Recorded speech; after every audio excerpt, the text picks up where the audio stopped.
kako napraviti jednostavan i zdrav napitak koji možete poslužiti kao osvježavajuće piće svojim prijateljima ili obitelji.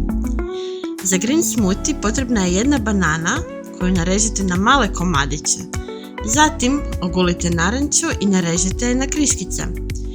Dodajte svemu 2 kivija koje oguljene također usitnite, te će vam trebati nekoliko listova špinata.